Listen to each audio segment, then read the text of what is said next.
they are mining. The first thing to be done there is hospital.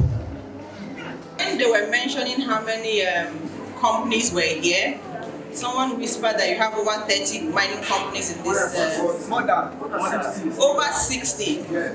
Yet there's no company that has done a CDA to give to provide a clinic. None at all.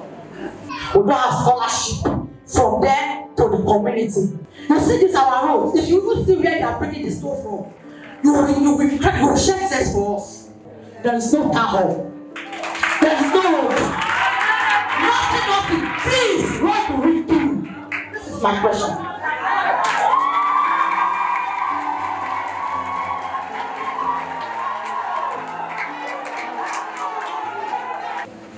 The community should speak out.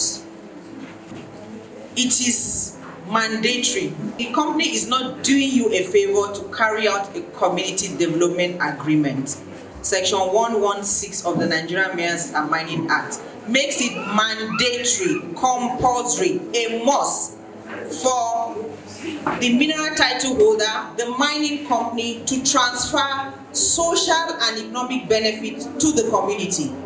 And it has spelled out what it should be, developmental projects. So it is not a privilege, it is your right to have that. So when such things are not in place, write to the appropriate quarters. This concept, who should have right over it? The right person who has the right over the consent is the landowner. Why is it that without the CDA agreement and community lease agreement, why is it that the Ministry of Solid Mineral Development always give a concept, approve the mining process in the community without they actually seeing the CDA and the lease agreement from the community? There is no way the ministry issue a license without consent. Consent is a prerequisite to own a license.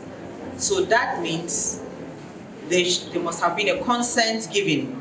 Whether the consent is fake or genuine is a different thing. But there must be a consent before the ministry can issue a license. A consent, it is you giving your writing and saying, I, Mrs. Pani of Ikpeshi community, who owns this farmland where there is gold, for example, I'm giving consent to Mr. Friday of whatever company that he can go ahead and obtain a mining license to mine that gold that is in my land. That is what a consent is. A community development agreement, it is that agreement between the mining company and the host community, where you sit down and agree that there are certain social and economic benefits, certain projects that the mining company transfers to the mining host community. And that takes place as soon as the mining company gets a license.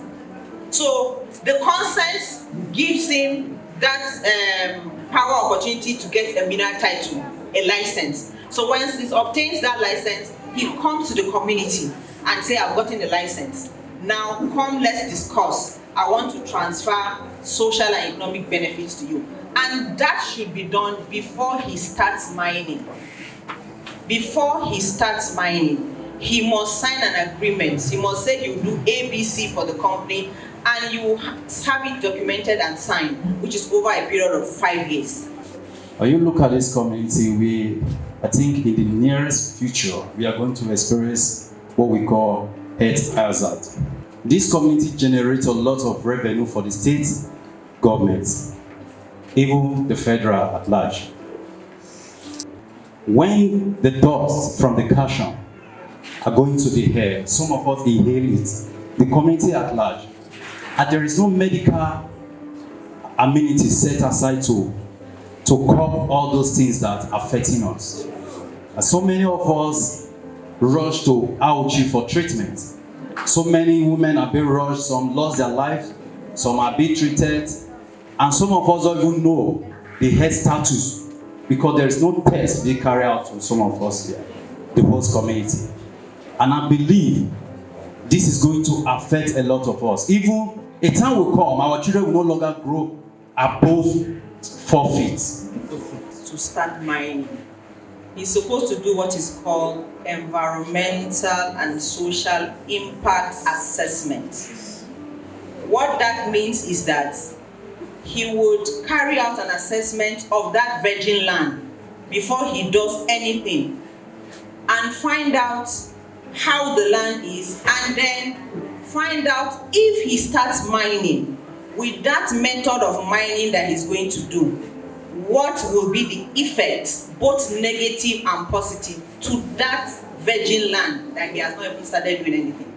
So he carries out the assessment. So for example, if he's supposed to do crushing that has to do with dust, when he does that, he will know that yes, there would be dust emission.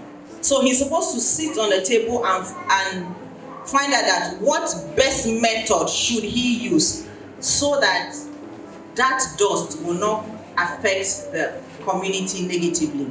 So for example, if it's pouring and then there's dust, so you start thinking of saying there should be sprinklers on the crushing machine. So as it's crushing and then dust is going to the air, he's supposed to use water to suppress the dust. So that environmental and social impact assessment document will be prepared before he starts mining, or so he knows the mitigation measures he's going to put in place.